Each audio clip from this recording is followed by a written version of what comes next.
Avi Meyer's Northtown Neighborhood News Magazine, co-produced with Sonny Hirsch, November 2nd, Election Day. You still have about 1 day to vote early, so if you can, do it. Otherwise, make sure you vote on November 2nd. And Jewish Chicago is out on the street. Our endorsements are all out. Everything's available, and you will see that one of the people that we endorse strongly, not just in Jewish Chicago, but also on the Northtown News Magazine, is the Republican candidate for Congress in the 9th Congressional District, and it is a complete runaway in terms of who can serve this district the best. And it is a pleasure to introduce you once again to Joel Pollak. Joel, how are you? Very nice to be with you again. My pleasure. And how's the campaign going? It's going great. We have so many volunteers working the district, going door to door, speaking to people. We've had fantastic events, from our healthcare town hall to our small business forum to our various town halls throughout the district.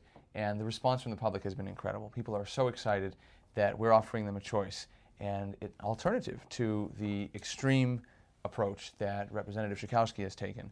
We're offering people a way forward, getting back to the basics, getting our economy going again, standing up for American national security and for the strength of our allies as well. No, very good. And people are noticing in this neighborhood, there are Pollak signs all over the place. Yeah. And as a matter of fact, over the holidays, you were one of the 3 hot topics of conversation. So, what were the other two? Yeah, pardon? What were the other two? Oh, the mayoral race and the aldermanic race in the 50th ward. Oh, very good. Well, I'm glad to have made the top 3. That's a No, as a matter of fact, people were probably asking more about you than, Okay. I mean, they were curious about Rahm Emanuel too, but you know, you're definitely a topic of conversation because people around here really don't like Jan Schakowsky. And one of the things that I find particularly disturbing is J Street. Yes. And that's something you've touched on.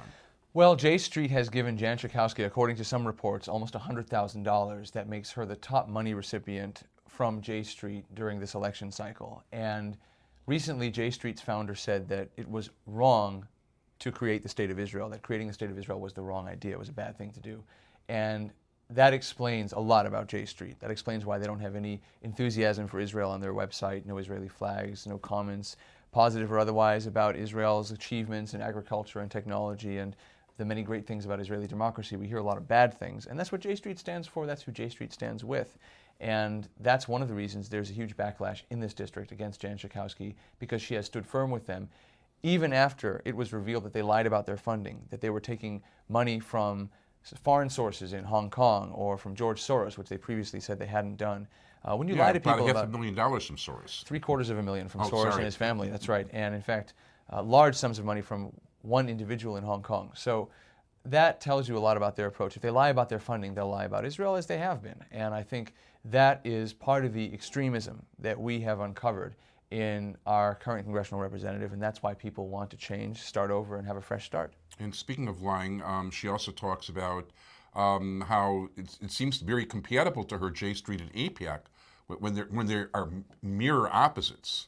Well, AIPAC has cultivated very successfully good relationships between the United States Congress and the State of Israel. And J Street has set about trying to unravel those relationships. In fact, the president of J Street, or the executive director, said that he considered J Street President Obama's blocking back in Congress, that if the Obama administration did something unpopular with the pro-Israel community in general, that J Street would stand up for him in Congress. So when President Obama singles out Israel as the obstacle in the peace process, which we know isn't true, J Street will stand by him on that.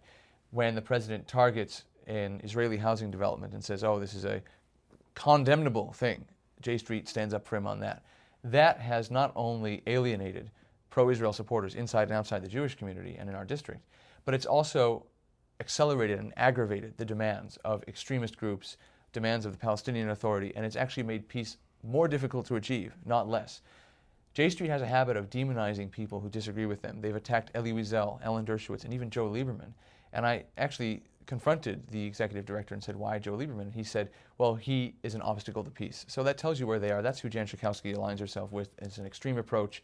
J Street was present at Jan Schakowsky's fundraiser that she held with Helen Thomas back in May.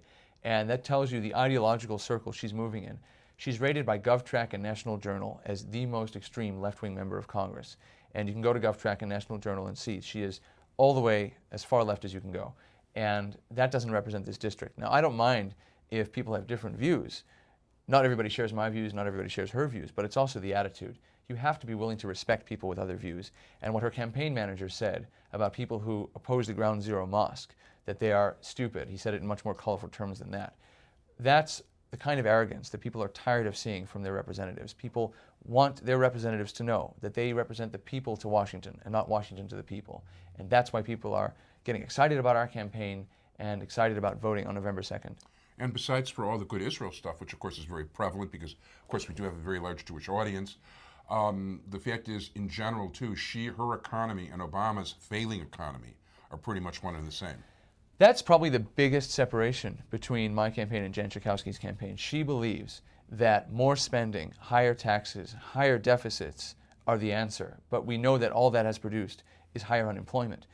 What we have to do is get back to creating jobs first. That means you need to put job creation ahead of regulation. It means you need to lower corporate and capital gains taxes, which are among the highest in the world right now. It means you've also got to cut the wasteful spending in Washington that's undermining confidence in our economy. And that's where you start. Those are basic principles that most Americans agree on, but Jan Schakowsky's taken the radical view that we need to spend and spend and spend and spend. That's not good for our economy. It's not good for our democracy, because the more you spend, first of all, the more government control you have, because government insists on controlling where the spending goes, picking winners and losers. And secondly, you also have an undermining of relations among people, because people start thinking about life as a competition for who can get the government spending. And everything becomes a zero-sum game, and then it's one group against another, and you see increased social tension. It's not good for America, it's not good for democracy to have a high-spending government, a government that just prints money to fund debt, or has to borrow from overseas governments to fund spending today. So Jan Schakowsky likes to say, well, you need to spend money to make money, but you don't waste money to make money. And that's the difference between our two campaigns. Yeah, and one of the biggest differences between now and, let's say, the Depression is in the Depression we didn't owe foreign countries trillion or whatever dollars. Another difference is that so many of us came into this recession with high levels of consumer debt, high levels of debt on our homes, student loan debt. I'm paying off student loans still. And that has made people more reluctant to spend. So the money that government has pumped into the economy often has been saved or put towards debt. We've seen a small reduction in household debt. And that's a good thing. People are taking care of their debts. But it also means that the more the government goes into debt, the less confident people are about the economy, because they know what debt means for their own lives. They can't imagine it's any better for government to run up record deficits and debts. So when the government decides that they have run out of money, folks like Jan Schakowsky vote for a credit increase. They vote for raising the debt limit. And we can't allow that to happen anymore. We've got to get serious about prioritizing where government spending should go and about making sure that we move towards balanced budgets and higher economic growth. Rapid job creation, rapid economic growth are the only way to get out of this mess. No, absolutely. It'd be a very nice thing to see. We've got about a minute left. What's your game plan for the last few days of the election? We're going to barnstorm right across the district. I'm actually going to be physically running through the district. That's become a theme in our election.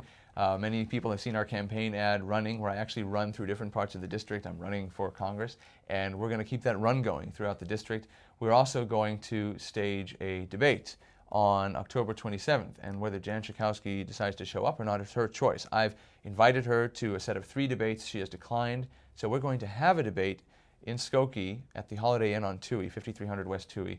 We're going to have a district-wide debate, and Jan Schakowsky may or may not be there, but I will be there. And that's this coming Sunday. That's right. We've had 2 candidate forums, but those were not debates explicitly, sometimes either at the organizer's suggestion or at her insistence. We want a debate where candidates can go back and forth. We believe it's the right of citizens in the 9th District to understand the differences between the 2 campaigns, or all the campaigns as a third-party candidate as well, and also to see people challenge each other's views. Otherwise, there is no way of holding representatives accountable. Want to give people your contact information? We're at www.pollakforcongress.com. And if you'd like to volunteer or find out how you can help, please call our volunteer office at 224-217-9669. We want to wish you all the luck in the world. I'm going to be voting for you. Jewish Chicago endorses you. The Northtown News Magazine endorses you. And we hope you are a very pleasant surprise come Election Day. Thank you very much. Thank you, Joe.